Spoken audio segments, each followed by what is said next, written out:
L'Opération Nez Rouges sera de retour sur nos routes dès le 29 novembre pour offrir des raccompagnements sécuritaires.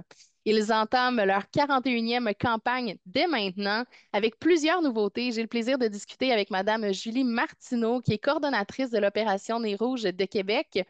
Bonjour, Madame Martineau. Bonjour. Opération Nez Rouges, on vous connaît, vous êtes présent pendant la période des fêtes, en fait, tout le mois de décembre, chaque année. Vous offrez des raccompagnements sécuritaires, mais c'est pas que ça. C'est aussi une campagne de sociofinancement. Qu'est-ce que c'est exactement? Ben, l'opération des Rouges a vu le jour alors un entraîneur-chef d'une équipe de natation avait besoin de lever plus de fonds pour retenir ses nageurs d'élite dans son université, l'Université Laval. C'est ça qui se passe, hein? Un beau problème quand on entraîne des champions, ils se font un petit peu kidnapper par d'autres établissements d'enseignement de qualité, n'est-ce pas?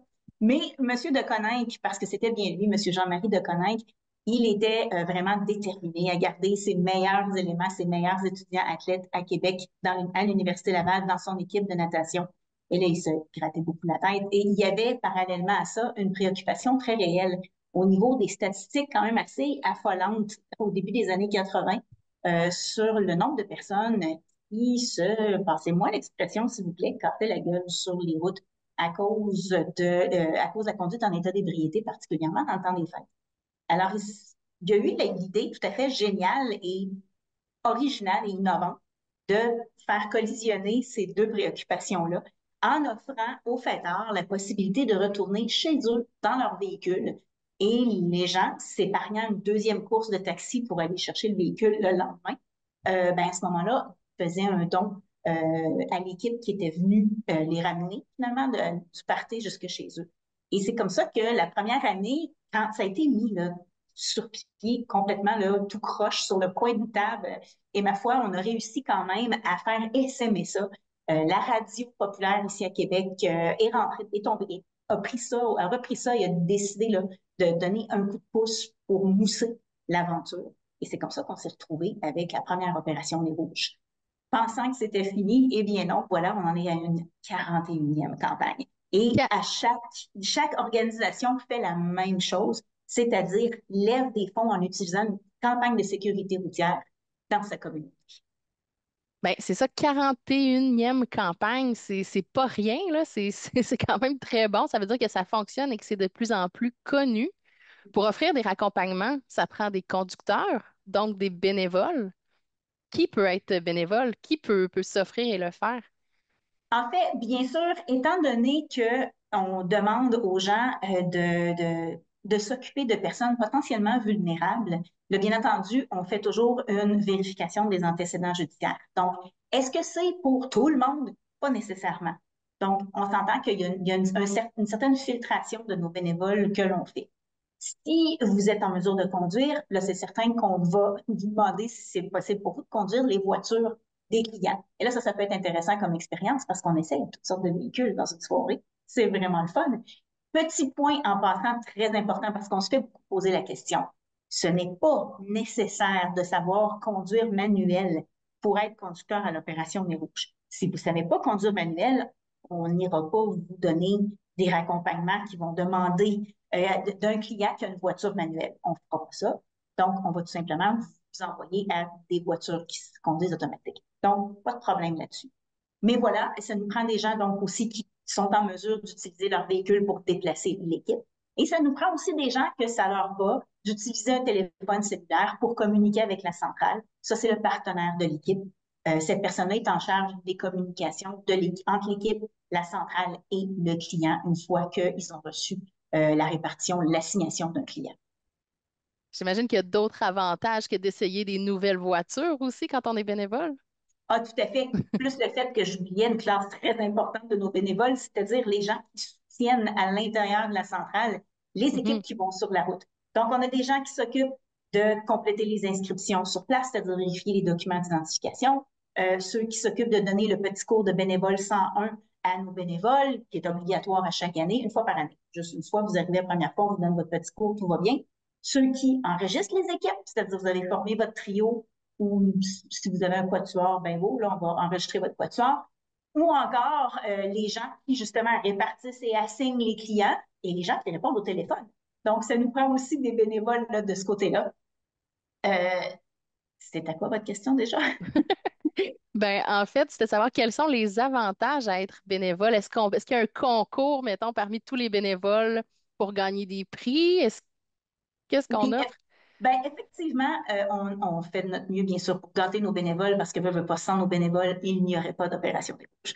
Alors, on a effectivement un concours d'inscription hâtive grâce à notre partenaire Atypique qui offre toutes sortes de gâteries pour nos bénévoles qui s'inscrivent avant le 29 novembre, c'est-à-dire avant le début de la campagne. On a aussi un concours, il y a un voyage qui est tiré par notre partenaire Voyage Gendron également.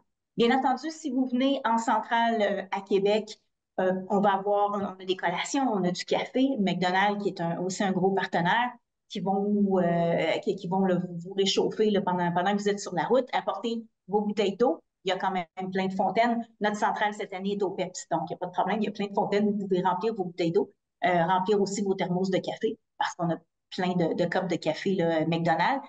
On a des collations, on a des repas aussi si vous avez besoin de manger. Bien entendu, les gens qui arrivent à 7 heures pile, ça se peut qu'ils attendent un petit bout de temps dans la centrale. Pas de problème, on va avoir, je veux dire, on a de l'animation quand même là, sur place. Mais le gros de la soirée, là, on s'entend, on ouvre les lignes à 8 heures. Les gens peuvent commencer à appeler, demander des raccompagnements à 8 heures. Mais bon, avant ça roule comme tel, là, ça peut aller jusqu'à 10 heures là, avant de dire, là, OK, là, on a un bon roulant et nos équipes sont toutes rendues sur la route. Mais à part de ça, les avantages. Ben, en fait, c'est ça, l'idée aussi, c'est de dire, on va vous offrir un petit cadeau, soit une épinglette qui va ressembler à ça, ou encore une lanière porte-clés. On a des objets là, promotionnels comme ça. On a des tirages, bien sûr, des prix de présence qu'on va faire tirer pendant toute la campagne. Donc oui, on trouve le moyen là, de remercier nos bénévoles parce que c'est vraiment eux le moteur. Il y a aussi des billets de spectacle par région qui vont être tirés au hasard parmi tous les bénévoles. Des spectacles Effectivement. de Rosalie Vaillancourt, jeune humoriste, qui d'ailleurs est votre porte-parole pour cette année. Pourquoi avoir choisi Rosalie? Rosalie, c'est une personne qui était pas au monde à notre à Oui. notre première campagne. Donc, on s'entend que autant on veut sensibiliser tous nos conducteurs, la, la, la population de gens qui conduisent un véhicule, ça se renouvelle, hein, cette affaire-là. Donc, bien certain, il faut à ce moment-là que nous aussi, on renouvelle notre message. Il faut qu'on continue à parler aux personnes qui sont jeunes, aux personnes qui commencent cette expérience-là dans leur vie, qui arrivent à cette étape-là dans leur vie. Ah, je conduis un véhicule automobile. Donc, cette personne-là qui est jeune, qui est dans le vent, qui a énormément de succès, ben voilà, elle a accepté tout de suite. D'ailleurs, je l'ai rencontrée pendant la conférence de presse tout à l'heure. Vraiment gentille et très drôle. Maintenant, pour ceux qui souhaitent utiliser les raccompagnements, en fait, ça peut être pour parce on a bu, on a pris un verre de trop, on a consommé, on est fatigué, on n'a juste pas envie de conduire. On vous appelle, puis c'est valide, on n'a pas à se justifier, là. Je peux vous assurer que s'il fallait qu'on entende un téléphoniste dire pourquoi vous nous appelez, il se ferait parler, il se ferait rencontrer. Non, on ne pose pas de questions là-dessus. On a des gens qui prennent les rouges parce qu'ils veulent participer à la campagne et c'est très bien correct, là. Il n'y en a pas vraiment de problème. Là. On a ce genre de clients-là. Donc, il y a la question de l'encouragement à la cause Mhm. aussi, là, qui est quand même un motivateur. Mais voilà, pour quelque raison que ce soit, vous ne vous sentez pas à l'aise de prendre le volant, on ne pose pas de questions. Pour nous, tout ça, c'est valide. On va aller vous chercher et on va aller vous ramener jusqu'où vous voulez vous rendre. Voilà. La seule chose qu'on vous demande, c'est d'être en possession d'un véhicule. C'est tout. Eh bien, en fait, ça enlève un stress, c'est un stress de moins. Et là, il y a une nouveauté cette année, il y a une application. Qu'est-ce qu'on peut faire avec l'application? Notre application mobile Nez Rouge a fait beaucoup de chemin depuis la première fois qu'on l'a lancée. Mais là, cette année, on a la nouveauté qu'on peut s'inscrire comme bénévole sur l'application mobile. Ça, c'est vraiment parfait parce que le processus est très convivial. On vous accompagne là, étape par étape. On vous fait savoir que, OK, cette étape-là est complétée, votre inscription est prête, vous pouvez l'envoyer. Mais aussi, on peut demander un raccompagnement. Donc, ça marche des deux côtés de la médaille, autant du côté des bénévoles que du côté des clients. Vous pouvez utiliser l'application mobile pour demander un raccompagnement. Ça se peut des fois qu'avec le bruit ambiant, et ça, vos téléphonistes auraient plein d'histoires à raconter. J'entendais rien, je comprenais rien, j'ai aucune idée. Ça s'écrit-tu comme ça? Faudrait que j'épelle, faudrait que le client épelle. Ça marche pas du tout. Alors voilà, avec l'application mobile, on s'est enlevé ce problème-là. On, on l'écrit sur l'application mobile, donc le bruit ambiant, ce n'est plus un facteur. On a enlevé ce facteur-là de l'équation. Donc voilà une belle nouveauté là, sur notre application mobile cette année. Julie Martineau, merci beaucoup. On rappelle encore une fois que pour s'inscrire comme bénévole à Opération Nez Rouge, on se rend sur votre application qui est disponible sur le App Store ou sur Google Play. Si on souhaite bénéficier d'un raccompagnement pendant tout le mois de décembre, que ce soit parce qu'on a bu, parce qu'on ne veut pas conduire ou pour peu importe quelle raison, ou qu'on soit fatigué simplement, ben, on n'hésite pas à vous contacter, ou soit par téléphone. Ah oui, le numéro de téléphone, le 1-866 Desjardins qui est toujours valide. Oui, Julie Martineau, merci beaucoup et bonne campagne, bonne 41e campagne. merci beaucoup de m'avoir reçu et on espère vous voir à la centrale.